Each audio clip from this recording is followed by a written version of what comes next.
দিনের আলো ছড়ানোর আগেই শুরু হলো পাক ভারত যুদ্ধের প্রথম দিন। প্রায় কয়েক দশক পর আবারও নতুন করে যুদ্ধের সূত্রপাত পেহেলগামে হামলার ঘটনার জের। নয়াদিল্লির এমন আগ্রাসনে ভারত শাসিত জম্মু কাশ্মীরের মানুষের মধ্যে বইছে আনন্দের বন্যা, অনেকে আবার ভোরবেলা করছে উদযাপন।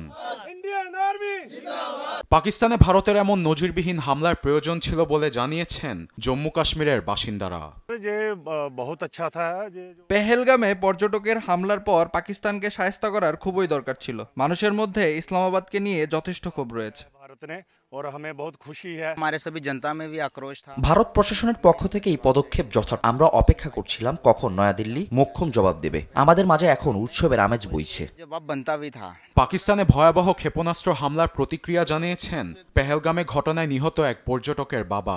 প্রতিবেশী দেশে হতাহতের ঘটনা তার সন্তানকে ফিরিয়ে দিতে পারবে না জেনেও পাকিস্তানের ওপর ভারতের আক্রমণ নিয়ে তিনি খুশি। আমাদের পরিবার এতদিন ধরে শোকাহত ছিল, কিন্তু পাকিস্তানে হামলার ঘটনার পর মনে শান্তি পাচ্ছি। আমার সন্তানের আত্মা এতে অনেক শান্তি পেয়েছে। এমন পরিস্থিতিতে জম্মু কাশ্মীরে বাড়ানো হয়েছে বাড়তি নিরাপত্তা। রাস্তায় রাস্তায় সামরিক যান নিয়ে টহল দিচ্ছে ভারতীয় নিরাপত্তা বাহিনী। মোড়ে মোড়ে বসানো হয়েছে চেকপয়েন্ট।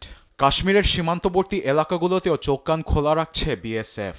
পাকিস্তানে হামলার পর পুরো কাশ্মীরে বইছে যুদ্ধের বাতাস। আরবেদ আফসার, নিউজ ডেস্ক, দেশ টিভি।